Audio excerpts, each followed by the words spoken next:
The Johnson Wax Program with Fibber McGee and Molly.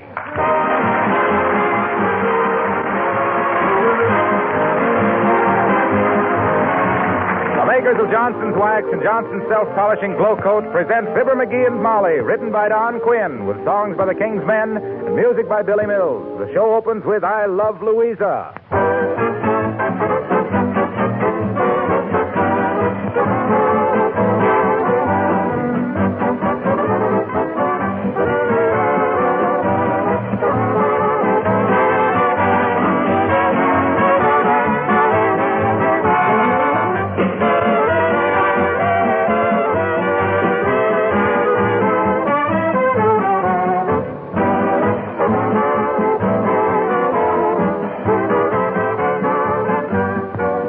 The other night I was talking with a man who had just had the floors in his house completely refinished. In fact, he had just paid the bill.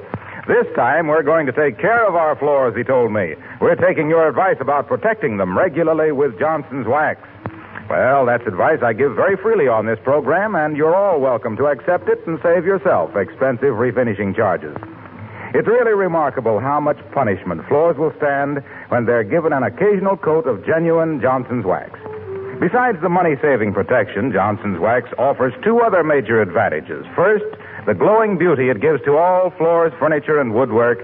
And second, the way it saves you work all during the year. Be sure, however, that you get the original and genuine Johnson's Wax, available in paste, liquid, or cream wax form.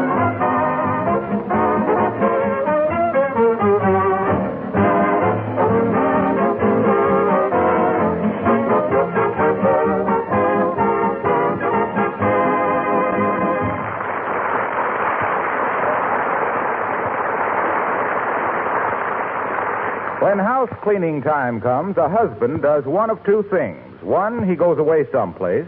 Two, he hangs around and gets in the way.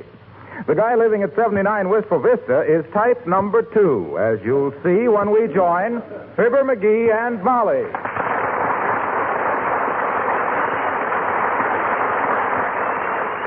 Now, McGee, if you're not going to be any more help than this, I wish you'd take the afternoon off. Go to a movie or something. I might call Billy Mills and go bowling. Well, why don't you? I can't. Billy hates bowling. Well, why don't you go down to the cigar store? You and the other hangers-on down there haven't settled the world situation for a long time. Those mugs don't know what it's all about. They're too fat to fight and too wise to know anything and too dumb to catch on when I try to explain things to them. You being the authority, I suppose. Why not? I read the papers and study military tactics. All them drips do is stand around moaning about their tires. Say, this tire shortage is certainly going to put the country back on its feet again. I don't care. I like to walk. Remember last summer, Molly, when I was always planning to pack a lunch and get up early on some Sunday morning and take a long hike out into the country? Well, I remember you planning it, but you never went. Yeah. Well, I hate to go away and miss reading the Sunday paper. Well, you could have taken the Sunday paper with you. Oh, yeah? I know a guy that carried a Sunday paper 2 miles once. He's been bow-legged ever since. Well, now, if you're not going to help me with this house cleaning, I wish you'd go out someplace. Okay. But now, listen. Comb your hair first. I just did. What'd you part it with, a corkscrew?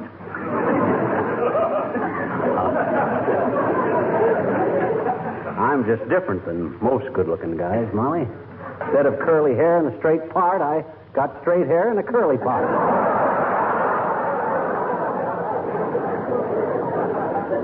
No kidding, Molly. I don't... Oh. What's the matter?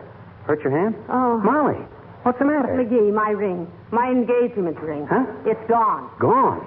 Oh, my gosh. Hey, maybe you took it off to wash your hands or I something. never take it off. Oh, dear. My beautiful engagement ring. It'll break my heart if I lose that now. Well, where did you see it last? Right here on my left hand. Oh, dear, if I only... No, I mean, where were you I when had it this morning, and I haven't been out of the house. Now, let me see. First, I built a fire here in the fireplace. Well, maybe you dropped it in the fireplace. Oh, heavenly days. Scrape the ashes all out and sift them, McGee. Huh? I look upstairs, and then you get the vacuum cleaner, and we'll... Oh, dear. Come in. Oh, hello, Mrs. Uppington. How do you do, my dear? And Mr. McGee. Hi, Uppy. Now, watch where you plant those big... watch where you step, Uppy. We lost a diamond ring around here someplace. My engagement ring, Abigail. It's missing. Yeah. Oh, how terrible, my dear. And it was such a dainty little diamond, too. isn't the ring so much as it is the sentiment, Abigail. I remember the night McGee gave it to me, just like it was yesterday. There he was, kneeling in front of the... Oh, never mind that. Uppy ain't interested in how... Oh, but I am, Mr. McGee. Oh, it's simply too romantic. Tell me, my dear, after he put the ring on your finger, did he kiss your hand? Oh, sure. I think he was going to, Abigail, but before he had a chance, my father came in with a glass of elderberry wine for each of us and said, "Congratulations, children." Grand old man, too, your father. Must have waited outside that door for 2 hours and never spilled a drop.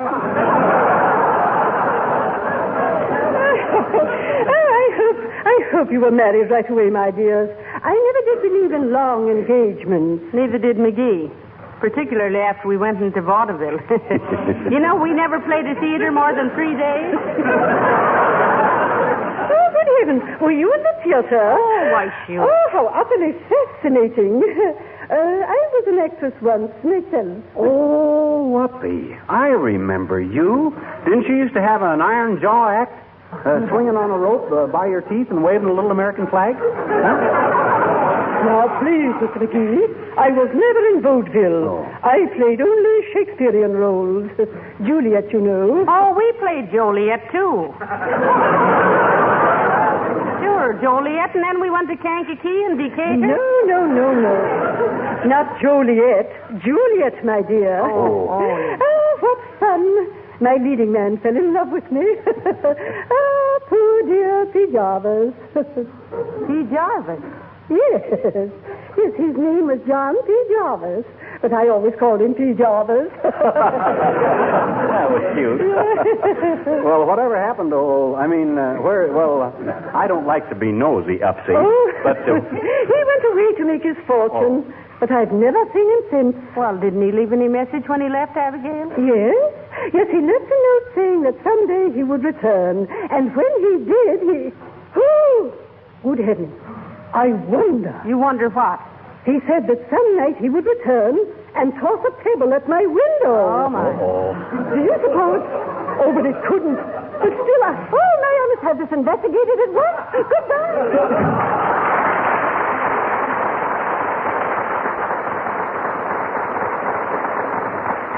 Well, if it was him that came back and threw a rock through her window, that lets you out, McGee. It lets me out of more than that. What do you mean? I mean this diamond ring of yours. I've been afraid. I am afraid. Maybe I walked in my sleep again. And are you sure you had it on this morning? Yes, I am. Oh, that's a load off my mind. I was afraid I'd got up in the night, swiped your rock, and heaved it through somebody's window. Well, come on, let's sip the ashes. Get the vacuum cleaner, Molly. We'll get this house to going over like it never has. Here, take my coat.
get so dirty? I've been looking for your diamond ring. I sifted all the ashes out of the fireplace and dumped them in the alley, a grain at a time.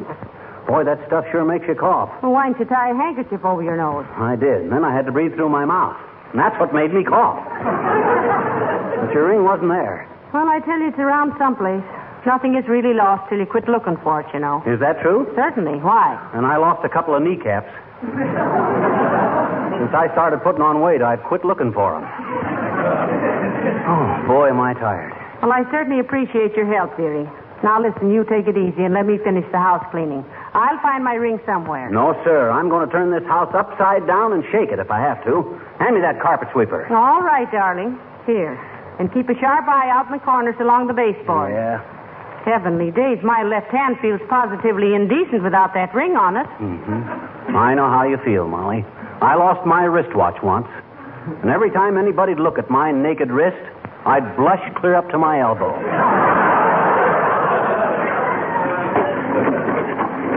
Listen, dearie, be sure to look under the edges of the rugs, won't Don't worry. Old Eagle Eye McGee is on the job. We'll get you.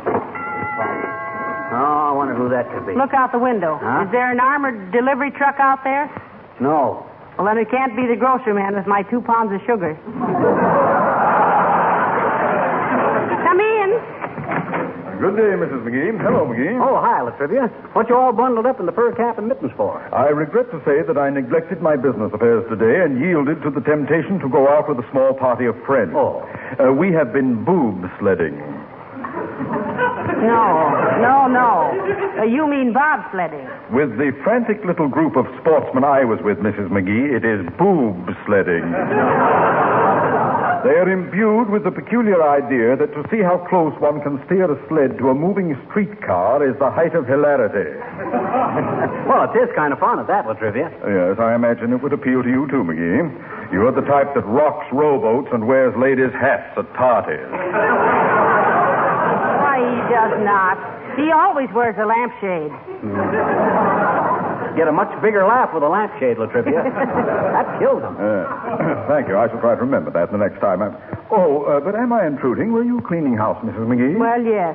And then I lost my diamond engagement ring, Mr. Mayor. Though we know it's around here someplace. Oh, I'm sorry. Do you mind if I take a look around? We'll be glad to have you, Latriv. Go ahead. Well, I don't see it anywhere. You couldn't have found a flat car in a phone booth in that length of time. My eyesight is very penetrating, McGee. Oh. In fact, I was quite a student of mesmerism at one time. What's mesmerism? Mesmerism. Hypnotism. Like this. Look me in the eye, McGee. Which one? Either one. Oh. Now relax. You're slowly coming under my dominance. You have no will of your own. I've been telling him that for years, and I'm no hypnotist. Please. McGee. All right, McGee. When I snap my fingers, you are completely subject to my orders. There. You see, Mrs. McGee? His mind is a blank. Look at that glassy stare. That's the way he always looks when he does crossword puzzles.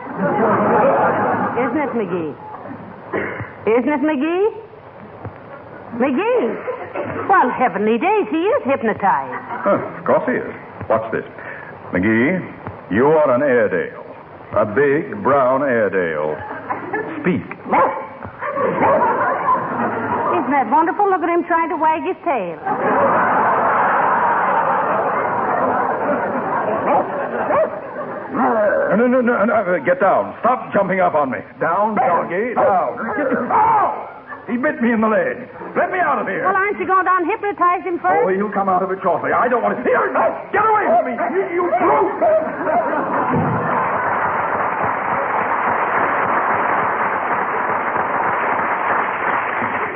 Boy, I sure fooled him, didn't I, Molly? You fooled me, too. I was about to call the drugstore for some flea powder. Well, I had to get rid of that guy some way so I could get back to work.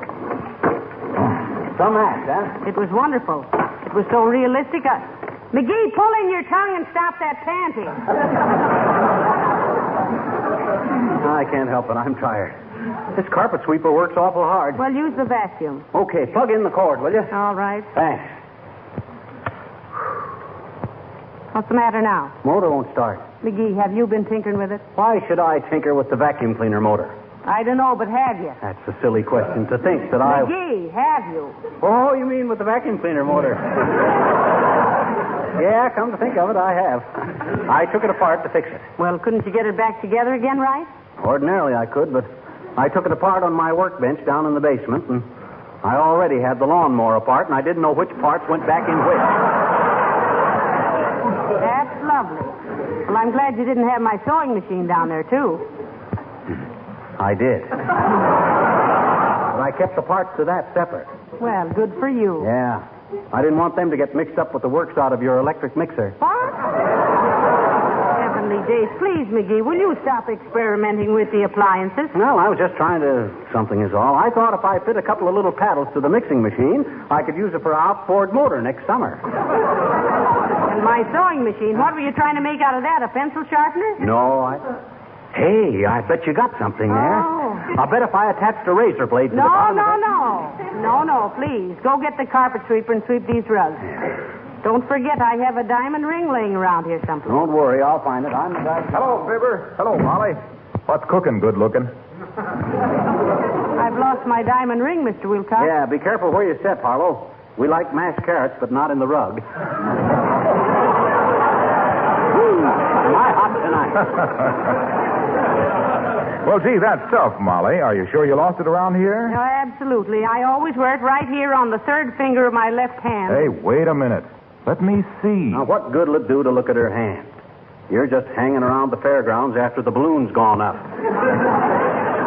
Hey, look at that hand. What's the matter with it? Nothing. It's lovely.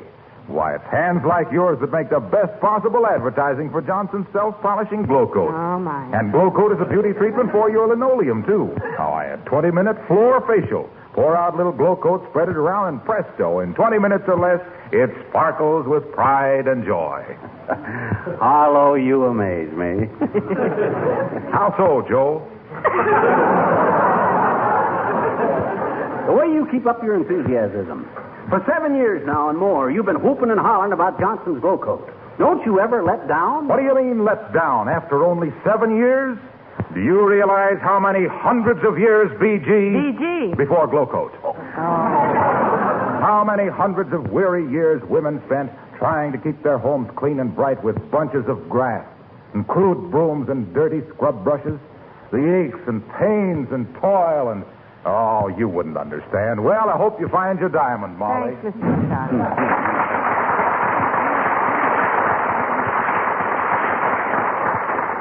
My, he certainly loves his work, doesn't he, dearie? Yeah, you know what he did? He went down to the Red Cross yesterday and gave him a pint of Glo-Coat. He told him it was his life's blood. Oh. Well, this ain't finding that diamond, Molly. Move that chair, will you, so I can sleep on it. All right. Ain't under there any place. Oh, dear. You know what I can't understand is how that ring ever come off your finger. I thought it was on so tight. Well, it was. But whenever I worry, I lose weight. Well, what are you worrying about? Well, wouldn't you worry if you lost the diamond ring? Yeah, I guess I would at that. Oh, well, I better keep waiting until I find it. Hello there, kids. Just stopped in to say goodbye. Why, Mr. Oldtimer, where are you going? Joining the Navy, daughter. I'm an old salt full of the old pepper. 8 bells and all's well. What? Believe the wheel, the lifebuoy, and the lookout. Lay aft the topside, all the ship's company. Sailing, sailing over the bounding main. Many a stormy wind shall blow. Hey. Wait a minute, old-timer. See? They won't take you in the Navy. You're too old. Well, you'd lay an awful egg in a crow's nest. Yes, that's so. Well, by John Paul Jones, Johnny, I got my mind made up to join the Navy, and I'm going to do it. I already told my girl. Oh. I says, chicken, I says, get off my arm and make way for an eagle. I says, But now, look, Mr. Oldtimer, you're way, way over the age limit. You can't get in if they won't take you. Then I'll stow away, daughter. I'll send you a snapshot of me on a destroyer. You ever get seasick, old-timer? Oh, good gravy, Johnny. Why'd you have to mention that? Oh, that spoils everything.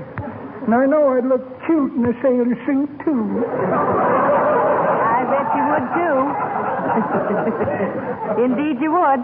It's the navy blue that makes sailors like you, and it's sailors like you that make the navy blue.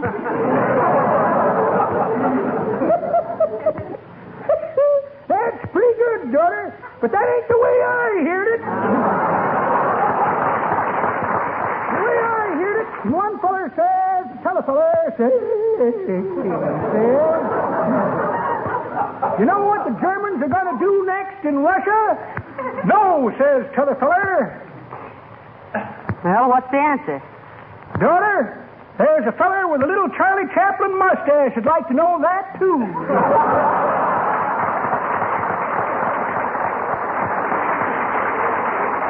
Well, I'm still going to try and get in the Navy, kids.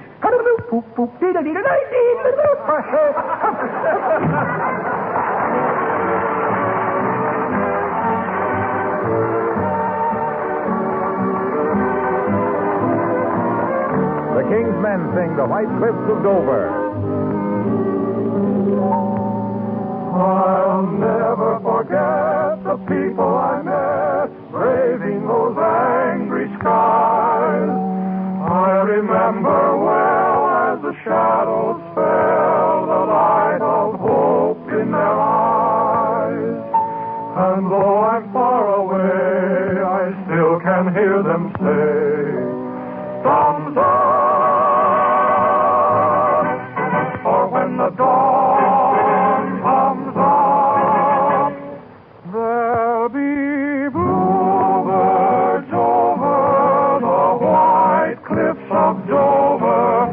Tomorrow, just you wait and see. There'll be love and laughter and joy ever after.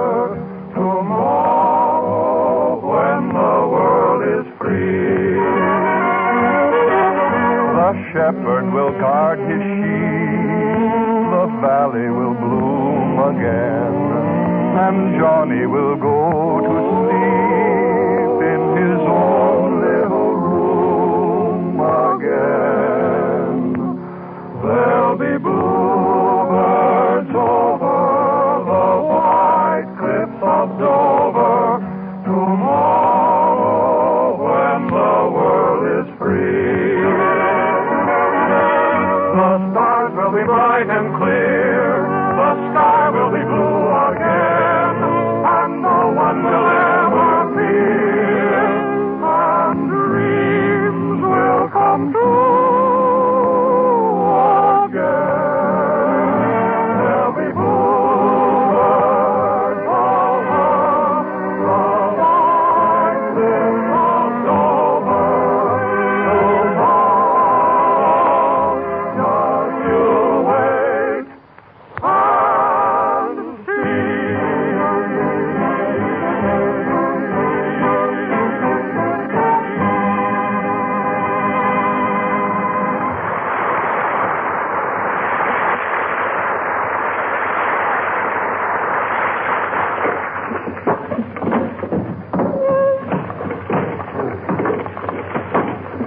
Oh, boy. My wore out. This is the cleanest this house has been since it left the lumber yard. Hey, Molly. Did you call me, McGee? Heavenly days, look at you perspire. Why not? I cleaned the whole downstairs, vacuumed all the rugs, and cleaned out all the desk drawers, and emptied the cigar ashes out of all the vases. Oh, good for you, Larry. Good for you. But I'll feel terrible if we don't find my ring. You see who that is. I'm going to look around upstairs once more before Okay. Come in. Hi, mister. Oh, hello, sis. Now, I haven't got time to talk to you now. Mrs. McGee's lost her diamond engagement ring. Is she engaged? No, she ain't engaged. She's married. Well, why hasn't she got a wedding ring? She has got a wedding ring. She's also got an engagement ring. I thought she lost it. She did. Then she hasn't got it, huh? I know she hasn't got it, but she had it, and she lost it. Where? Look, sis, if we knew where she lost it, we'd go there and find it, wouldn't we? Maybe she swallowed it. I swallowed a nickel once. You did? I says you did? Did what? You swallowed a nickel. I know it. Look, sis, I'm busy. Go on home now and leave me in peace. Come back in the spring and we'll chase butterflies together or something. Go on now, beat it. Okay, mister. Well. But spring won't be here for 6 weeks more. Who said so? Well, gee, the groghound saw his shadow yesterday. Groghound? You mean Uncle Dennis?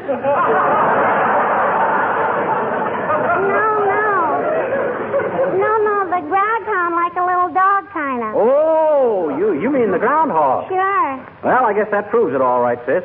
They say the groundhog is always right. Gee, do you think so, mister? Huh? Absolutely. Nature gives them little animals an instinct for that kind of stuff like that there, sis. That's how the robins know where to fly down to where it's warm. And how the bears know when to go to sleep for the winter. And how the little moths know when to start munching on your best babies. I guess you never thought of that before, did you, sis? Sure, I have, I bet you. Oh, you have, huh? Sure. But I always kind of laughed it off, mister. Huh? Because anybody with the brain of a bumblebee knows that a groundhog is just a stupid little quadruped that wouldn't know February 2nd from National Apple Week and hardly a proper source for intelligent meteorological forecasting. So long, lunkhead.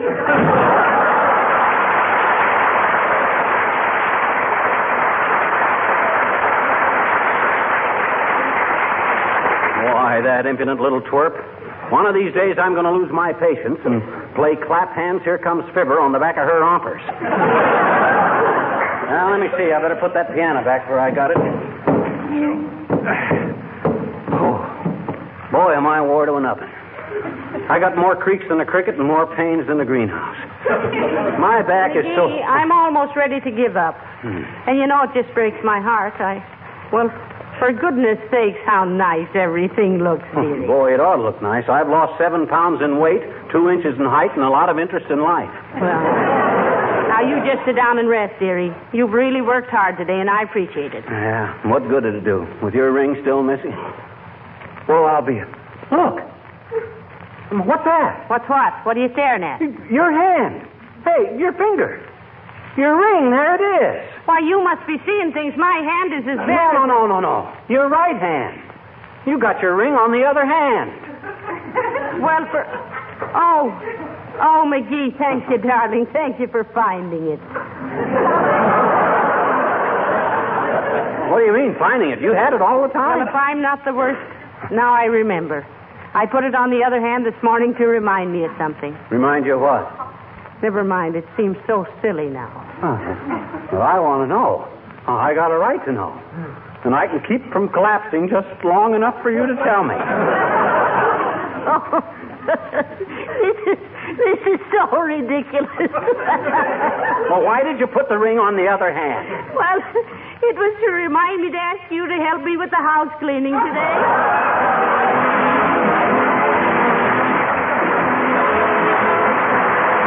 In bad weather, when the butcher, the baker, the candlestick maker come tramping across your kitchen floor with wet and soggy feet, your linoleum needs extra protection.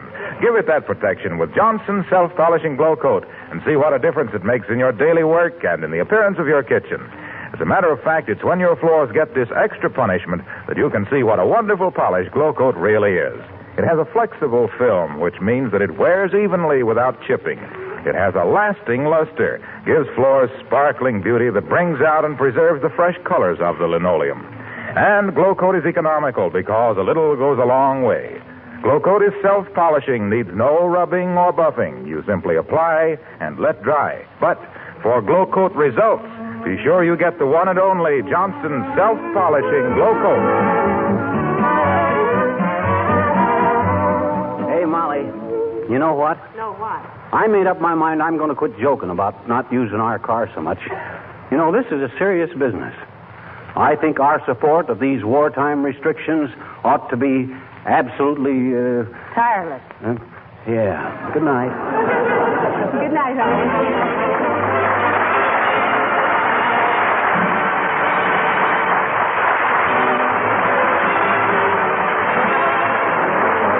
The The War Department has just announced new revised regulations for training aviation cadets.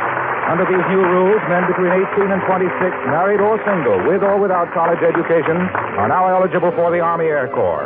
More than 2 million more men may now join this exciting branch of the service and play an important part in America's all-out victory program. How to join? See your local Army recruiting station immediately.